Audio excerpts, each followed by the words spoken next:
everyone, welcome to my YouTube channel. I'm the Tailorette. I have the first video on how I started making this 18th century dress out of an Indian sari. Anyways, we are going to finish off where we left off. So if you saw my previous video, you'll notice that I actually had the inside of the dress folded over and pinned up. So all it needs to be done here is hand stitched down with a quick whip stitch. And this outside as well needs to be hand stitched down, or I might even be able to do it on the machine, but I might just try hand stitching it because that just always looks better.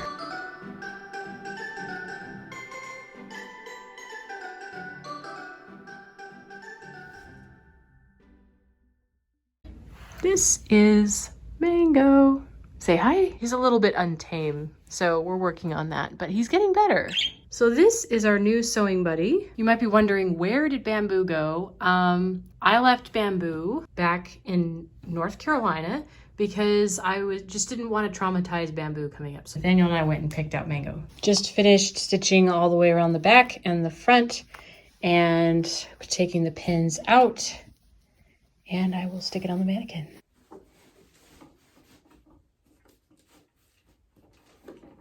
And there is the front part, and the next step is to nail down all the trimmings everywhere else. All right, now the bodice is done with this part, and the next part is, I was actually, a long time ago, before I got engaged, I started to work on the trim around the neckline.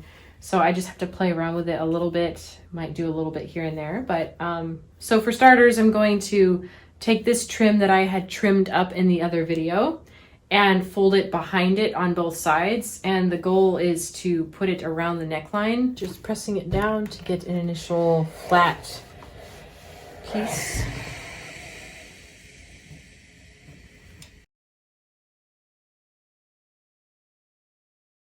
This is not cut on the bias, so it would be a little tricky, but I have done it before on other Regency dresses, so we shall see.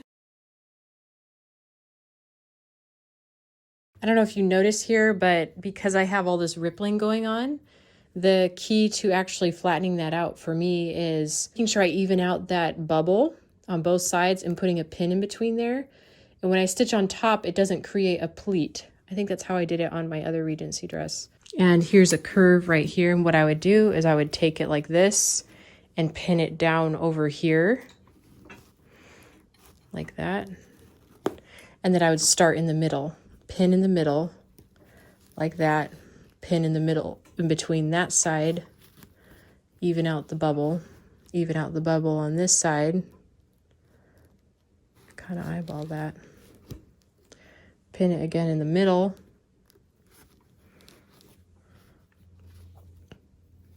this is how I deal with tape that doesn't have bias. It's a lot more work, but if you're dealing with a trim on a sari, you don't want to have to you don't have the bias to work with on a sari because the design doesn't go with the bias. So as you can see, all these little pins matter. I probably need another one there, but I have all of these pins and it should look smooth once it's actually stitched. So another part of this is I'm thinking about putting it around the sleeves as well, just so it matches, so the sleeves don't look bare. Now I have the sleeves all pinned in place and I am ready to go and stitch everything up on the machine.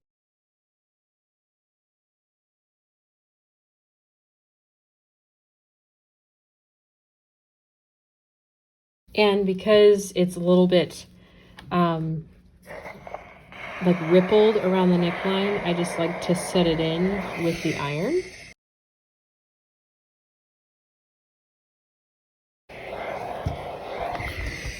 Work with it. It doesn't look perfect, but it looks nice. So I'm pleased with it. I don't feel too concerned about how it turned out. And I use this arm thing here to press. So if you look at this, it's really nice. It's like a pressing roll thing. I'm not sure exactly what it's called, but I'll put the link below in the description so you can see what I'm using.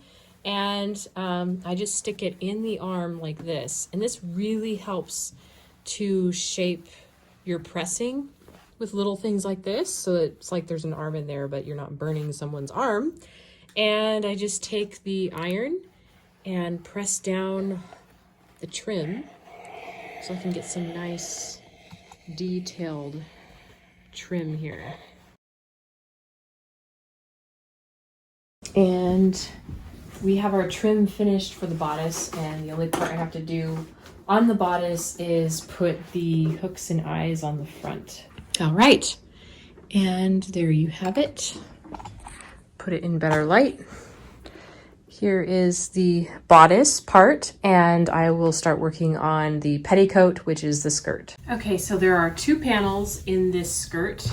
So I'm going to do what I do with my Regency saris. I'm going to chop off the panel, and I'm going to use it at the bottom of the 18th century dress. Okay, and I'm going to have to cut these into 2 pieces because I need one for the back and one for the front. This is exactly what I do for my Regency dresses. Pop that off, and then I'm going to, you can see these 2 borders here. These both will be the bottom. This will be the back and the front of the skirt. So what I'm going to do is trim that off. Okay, so now we have both of our pieces. I'm going to hem the bottom of both, and then I'm going to work on attaching it to the fabric because this is going to be at the bottom of the skirt. So what I'm basically doing here is I'm stitching the end of the panel that I just hemmed.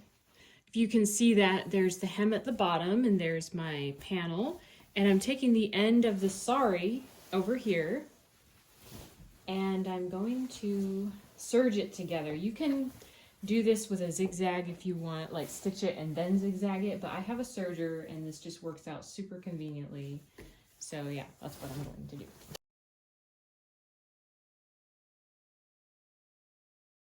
All right, so this is officially done, and I am going to put it on the mannequin and we can see how it looks. Putting on the petticoat first, and then we can add the top. We are all done, and I am loving this contrast of how it gradually comes into the bodice. And that is the end of this video. Hit that subscribe button, like this video, and I will see you next time because I have a lot more projects coming out.